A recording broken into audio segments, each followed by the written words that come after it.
Hello नमस्ते and good morning साथीहरू। आज हामीले फेरि लोकसेवा क्वेसन लिएर आएका छौँ लेभल 4, 5 र 6 को लागि। क्वेसनतिर जाउँ। क्वेसन नम्बर 1 रहेको छ यहाँ, compare to dry backfill submerged backfill will exert more earth pressure. Question number 2, California bearing ratio अथवा क्यालिफोर्निया बियरिङ टेस्ट, जसलाई हामीले सिबिआर टेस्ट भन्छौँ, is used for to find the thickness of flexible pavement.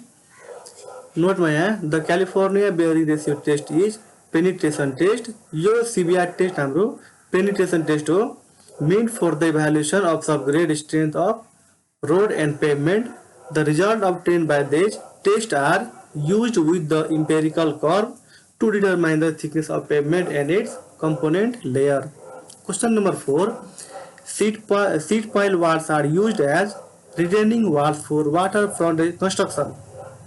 Seat pile walls are used as retaining wall for waterfront construction. Question number 5, the most suitable method for increasing the bearing capacity of black cotton soil is replacement of black cotton soil. Question number 6, bearing capacity of soil is determined by plate load test and standard cone test. Question number 7, the soil having minimum अथवा least bearing capacity is moist clay.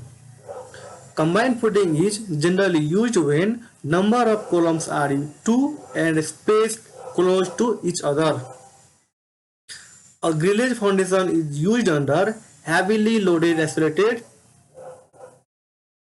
and large area load distribution. A grillage foundation is used under heavily loaded isolated. यो हाम्रो हेभीली loaded isolated footing आउनु पर्ने है, footing गर्दिम यहाँ। A grillage foundation is used under heavily loaded isolated footing. त्यस्तै toe failure is most likely in the case of steep failure. Toe फेलुअरको माथिल्लो पार्टलाई हामीले के भन्ने हो त फेस फेलुअर भन्छौँ भने टोय फेलुअर भन्दा तल्लो पार्टलाई हामीले बेस फेलुअर भन्छौँ। Stability of slope can be increased by adopting gentle slope. Question number 12, stability analysis shall be made considering effective stress. Bombs are used to increase factor of safety.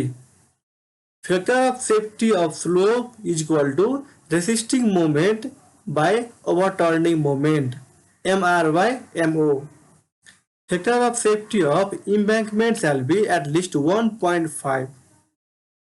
Question number 16, a wall constructed to retain the earth from slippage on the hillside of the roadway is called breast wall. Hillside बनेको छ भन्ने हामीले के बुझ्ने त breast wall, तर valley side बनेको छ भने त्यो के हो त हाम्रो retaining wall. Question number 17, a vertical wall is subjected with liquid pressure in its one side. The total pressure on the wall acts at a distance 2h/3 from the liquid surface. यहाँ हाम्रो liquid surface भनेकोले यहाँ हाम्रो 2h/3 भएको छ भन्दाखेरि यदि हाम्रो बेसबाट बनेको भए h/3 हुन्थ्यो। Consolidation test of a soil sample is carried out to determine the decrease in the total volume. Soil बाट हाम्रो वाटर निस्कियो भने त्यहाँ चाहिँ हाम्रो सोइलको भोल्युम घट्ने भएकोले गर्दा consolidation test of a soil sample is carried out to determine the decrease in total volume. Question number 19 हेरौँ। The wall constructed to resist horizontal pressure is retaining wall. Question number 20, cohesion is defined as attraction of molecules of same material. Attraction of molecule of same material, जस्तै कि वाटरले वाटरलाई attract गर्यो भने त्यो हाम्रो के हो त कोहेसिभ नेचर हो। त्यो जस्तै त्यहाँ दिएको छ हाम्रो क्वेसन भनेको water is attracted to water, adhesion भनेको water is attracted to the substance. Adhesion and cohesion are water property that affect every water molecule on the earth and also the interaction of water molecules with molecules of other substances. Question number 22, the soil transported by wind and deposited is called alien soil. The force exerted by The force exerted by flowing water on the sediment particle to course their motor is called tractive force. Flowing water ले sediment मा दिने force लाई हामीले के भन्छ त tractive force. For a properly designed footing, the bearing stress must be less than the bearing capacity, which is the bearing stress causes shear failure. है failure within the foundation soil, failure within the foundation soil, that is के हो त shear failure. एकपल्ट फेरि पढौँ. For a properly designed footing, the bearing stress must be less than the bearing capacity, which is the bearing stress causes a shear failure within the foundation soil. Question number 25. Angle of internal friction is minimum for clay. The shear resistance between particle is provided by adhesive bonding at the point of contact. Question number 27. When the water content in the soil is reduced beyond the shrinkage limit, the soil will be solid state. Question number 28. A shear stress is a stress which is applied parallel to a face of material. A shear stress is a stress which is applied parallel to the face of material. Question number 29. Uniformity coefficient of a soil is Cu is equal to 1 or more than 1. Cu is equal or greater than 1. यो के हो त हाम्रो coefficient of uniformity of soil को लागि. जस्तै Cu is equal or more than 4 for well graded sand. Well graded sand को लागि Cu equal or more than 4 हुनुपर्छ. Coefficient of curvature Cc is equal to 1 2 3 for well graded soil. Well graded soil छ भने coefficient of curvature 1 देखि लिएर 3 को बीचमा हुन्छ है.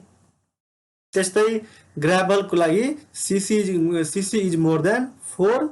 त्यस्तै sand को लागि Cc is more than 6. Question number 32. The angle between the horizontal and the slope of a heap produced by pouring a clean dry sand from a small height is known as the angle of repose. Cohesive soils are more plastic. Cohesive soils are more plastic. The coefficient of earth pressure for a loose sand having a angle of internal friction of 30 degree is equal to 1 by 3. और यहाँ हाम्रो अर्थ active अर्थ pressure यहाँ भनेको छ हैन, k is equal to 1 minus sin x अथवा 1 minus sin alpha by 1 plus sin alpha. Alpha value हाम्रो यहाँ 30 डिग्री पुट गर्ने. त्यस्तै अब k is equal to हाम्रो यहाँ 1 by 3 निस्किन्छ. त्यस्तै अब यहाँ हाम्रो एक्टिभ नभनेर प्यासिभ अर्थ प्रेसर भनेको भए kp is equal to 1 plus sin alpha by 1 minus sin alpha हुन्थ्यो. जस्ट साइन लाई चेन्ज गर्ने. एक्टिभ छ भने माथि नेगेटिभ गर्ने, प्यासिभ भए माथि पोजिटिभ गर्ने. त्यस्तै over consolidated soil caused due to melting of ice sheets after glaciation. Question number 36. The angle of repose of a soil is defined as the angle between the masonry wall is located at maximum above the base of the wall. त्यस्तै question number 37. A specific gravity of solid particle is determined in lab with shrinkage limit method, gas jar method, density bottle method. A specific gravity of solid particle is determined in lab with shrinkage limit method, gas jar method, density bottle method. यसमा हामीले पिकोनोमिटरलाई add गरौँ. पिकोनोमिटरबाट हामीले specific gravity र water content निकाल्न सकिन्छौं. त्यस्तै question number 38. The angle between the direction of the failure and the major principal plane is equal to 45 degree plus half of the angle of shearing resistance अथवा 45 degree plus 5 by 2 हुन्छ. Question number 39. If the failure of a finite slope occurs through the toe is known as toe failure. Above toe is face failure. toe भन्दा माथिल्लो हाम्रो माथिल्लो person fail आउँछ भने त्यसले हामीले के भन्ने त फेस फेलुअर भन्ने हो भने toe भन्दा below the toe is called base failure. toe भन्दा तलको लेयर के अरे question number 40 a horizontal mortar joint on which masonry units are laid is called bed joint. त्यस्तै the cut or broken portion of brick is called bat. Question number 42 हेरौँ. The brick of special shape used in brick masonry is called squint. The part of a wall at the side of an opening in the masonry is known as jamb. The area covered by flat brick soling is approximately 2 times the brick on the edge. त्यस्तै 45 मा the exterior angle between outer face of the wall is known as quoin. The part of the brick cut from a whole brick to maintain the bond in such a way that its one long face remains uncut is known as closure. The portion of brick obtained by cutting a brick lengthwise into two directions is known as quoin closure. Question number 48. Expansion joint provided in masonry wall provided in wall length more than 40 meter. Expansion joints are provided if the length of concrete structure exceeds 45 meter. Pitot tube are used to measure velocity. यहाँ हाम्रो माथि हेर्नु पर्ला masonry वालको लागि हामीले 40 metre लिने र concrete structure छ भने हामीले कति त 45 मिटर लिने. Pitot tube are used to measure velocity. त्यस्तै area velocity method is used to measure discharge हुन्छ. यो क्वेशन चाहिँ हामीले यहाँ लेखेको छैन, त्यो कुरा बुझिराखौँ. Area velocity method is used to measure discharge हुन्छ. यहाँ lacquer paints are generally applied on steel structural steel. बीमा हेरौँ are less durable as compare to enamel. Lacquer paint consist of resin and nitrocellulose. Lacquer paints contain alcohol as thinner. Wrought iron contains carbon up to 0.25%. Wrought iron मा carbon को मात्रा 0.25% हुन्छ. Generally, designing of timber structural floors used of softwood. Designing of timber structural floor softwood ले बनेको छ. For a DPC at plinth level, the commonly adopted material is cement concrete. नत्र bitumen पनि use गर्ने गरिन्छ, तर यहाँ कमनली भनेकोले गर्दा हामीले यहाँ सिमेन्ट कंक्रीट नै टिक्लाउने. Back bearing minus fore bearing is equal to 180 degree but not. यहाँ हाम्रो back bearing minus fore bearing is equal to 180 degree गर्ने, तर fore bearing minus back bearing is equal to 180 degree नगर्ने. Back bearing is equal to fore bearing plus minus 180 degree हुन्छ. यदि four bearing 180 degree भन्दा कम छ भने four bearing plus 180 degree गर्ने. यदि फोर बियरिङ हाम्रो 180 डिग्री भन्दा बढी छ भने त्यस्तो केसमा हामीले माइनस साइनको युज गर्ने. A mixture of cement and asphalt is called plastic asphalt. Cement र अस्फाल्टको मिक्सचरलाई हामीले प्लास्टिक अस्फाल्ट भन्छौँ. मास्टिक अस्फाल्ट भनेको it is used for damp proofing and water proofing layer. It is also used as fire proofing. Mastic asphalt is the combination of lime and bitumen. यहाँ हामीले माथि plastic Asphalt को लागि cement र Asphalt हो भने दुईटाको mixture हो भने mastic asphalt is the combination of lime and bitumen. त्यस्तै plastic bitumen is used for filling cracks in masonry structure using asbestos powder as a filler. अर्को हेरौँ. Question number 61. Deodar is used for railway sleeper. Lacquer is spirit varnish. Lacquer is spirit varnish. Melting point of silica is silica लाई हामीले SiO2 अथवा silicon dioxide पनि भन्न सकिन्छ, जसको melting point 1710 degree centigrade हुन्छ. त्यस्तै यसको बोइलिङ पोइन्ट मेल्टिङ पोइन्ट भन्दा बढी हुन्छ. त्यस्तै हाम्रो यहाँ BP boiling point of silica is 2230 degree centigrade. Density of silica 2065 gram per cubic centimetre. Question number 66 हेरौँ. Pegmatite is an intrusive igneous rock.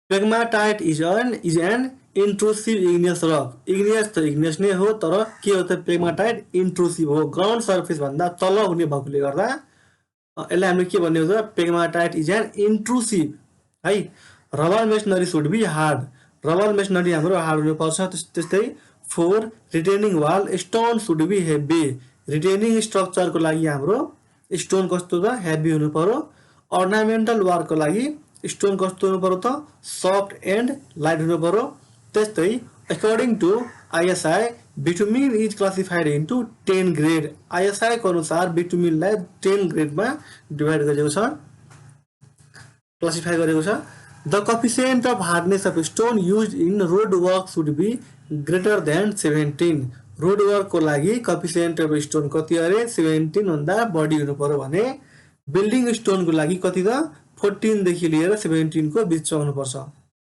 त्यस्तै diabase is an intrusive igneous rock यहाँ हाम्रो पेगमाटाइट जस्तै डायबेस पनि के हो त igneous त इग्नियस नै हो तर के हो यो हाम्रो इन्ट्रुसिभ इग्नियस रक हो है it is made of plagioclase feldspar and pyroxene मिनरलबाट बनेको हुन्छ त्यस्तै basalt is an extrusive igneous rock basalt is an extrusive igneous rock basalt trap हैन यो हाम्रो इग्नियस रक हो तर कुन त एक्सट्रुसिभ ग्राउन्ड सर्फेस भन्दा माथि ग्राउन्ड सर्फेसमा त्यो भएकोले गर्दा हामीले यसलाई के भन्ने हो त बसाल्ट एन्ड ट्र्याप के हो त एक्सट्रुसिभ इग्नियस रक हो basalt is a volcanic rock र यसको कलर चाहिँ डार्क हुने गर्दछ basalt is a volcanic rock dark in colour question number 76 हेरौँ The lime which contains a high percentage of calcium oxide is generally called fat lime,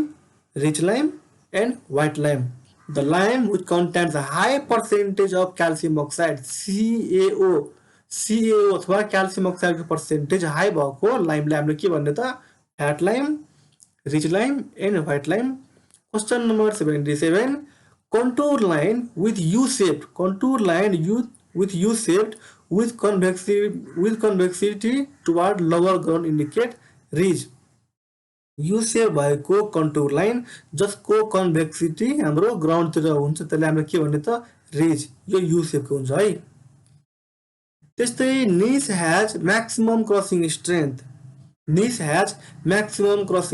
यो question हाम्रो प्राय सोधिरहने question हो niche has maximum crossing strength तर granite has maximum compressive strength हुन्छ यसको फेरि niche को चाहिँ मैक्सिमम क्रसिङ स्ट्रेंथ हो भने ग्रेनाइट को मैक्सिमम कंप्रेसिव स्ट्रेंथ हो the loss of ignition in cement should not exceed 4% the loss of ignition in cement should not exceed 4% त्यस्तै डोर्मेन्ट पिरियड हाम्रो 2 देखि लिएर 5 आवरको हुन्छ this is concerned with hydration of cement dormant period is concerned with hydration of cement. Question number 81. The property of material by which it can be beaten or rolled into plates is called malleability. Question number 82. Tensile test is done for ductile material. Thank you.